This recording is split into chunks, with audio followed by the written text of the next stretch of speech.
be honest, the female reproductive system is pretty complex.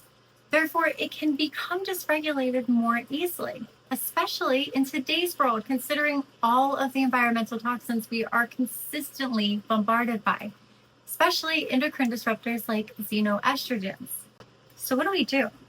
Well, there's a class of herbs called emmenagogues, which are specifically indicated for female reproductive systems. They have an affinity for these systems and help by toning, purifying, cleansing, and regulating the system. And not only are these supportive during menstruation or for menstruation, but they're supportive for women throughout all the different seasons and cycles that their reproductive system goes through throughout their life. To elaborate on this, I'm going to give examples of 2 different emmenagogues.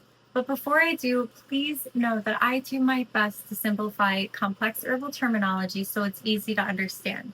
If you would like clarity on anything I've said, just put it in the comment box below. I'm here to help. Leonurus cardiaca, commonly known as Motherwort. This one's emmenagogue properties are specifically indicated when there is a delayed menses and even for amenorrhea. It also has nervine and anxiolytic properties, meaning that it's going to help calm the nervous system and reduce anxiety, which can be really supportive for PMS symptoms like emotional overwhelm and anxiousness and irritability and nervousness. Additionally, this one has astringent properties, making it supportive for diarrhea, which is such a sexy PMS symptom. And it also has cooling energetics. So the cooling energetics, along with the anxiolytic and nervine properties, make this one also supportive for menopause, especially when menopause is accompanied by hot flashes and night sweats and insomnia and irritability. I want to circle back around to the antispasmodic and nervine properties because they're not only supportive for all the different phases and seasons of the female reproductive system, but with this herb specifically, it actually also has this effect on the heart, with making it supportive for irregular heartbeats and heart palpitations.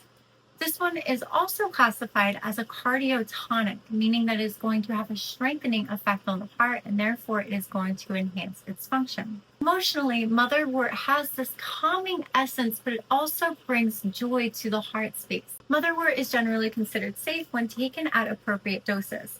But considering the uterine stimulating properties, I do not recommend taking this one when you are pregnant. However, it is compatible with breastfeeding. And because this one has this mildly sedating and calming influence on the nervous system, mixing it with central nervous system relaxants can increase their effects. Additionally, if you have any type of uterine bleeding conditions, I do not recommend taking Motherwort because it can enhance bleeding. To get the beneficial properties we've discussed, I recommend drinking this one as an infusion. But I have to warn you, Motherwort is very, very bitter. So I recommend blending it with aromatic herbs like spearmint or peppermint or ginger or holy basil would be really tasty too. Additionally, you can add a little bit of milk and some honey to make it more palatable. Moving on to our next emmenagogue, and that is Oenothera biennis, or commonly known as evening primrose. This one is rich in gamma-linoleic acid, or GLA. GLA is an essential fatty acid that is critical for hormonal function. GLA is a precursor for DGLA, and DGLA metabolizes as prostaglandin E1. Now, there are many different prostaglandins within the body, but the one I am referring to is known for its vasodilating and its smooth muscle relaxing properties that happen to exert its influence on the uterine tissues. Outside of this herb's emmenagogue properties, it also has nutritive, nervine, and mildly sedating properties. It's specifically indicated for dysmenorrhea, or painful menstruation, and PMS symptoms like mastalgia, or commonly known as breast pain and tenderness. It's also supportive for mood swings, especially when they're accompanied by depression. Before I share any recommendations on how to consume this herb in order to get these beneficial properties, there are some contraindications you should be aware of, specifically with epilepsy or when taking medications usually prescribed for schizophrenia like phenothiazine. To get the beneficial properties of this herb, I recommend taking it in oil form. Now, when you purchase this, you want to look for keywords cold pressed and hexane free. This is going to ensure you are getting the best quality. With that being said, I have to be honest with you. This one does take a little bit of time to build up in the system.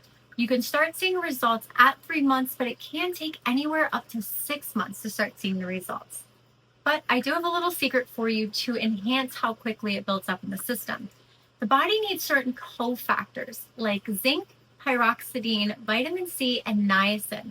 So if you are taking supplements with this, it can increase your chances of seeing the effects sooner. All right, that is it for this video. Until next time.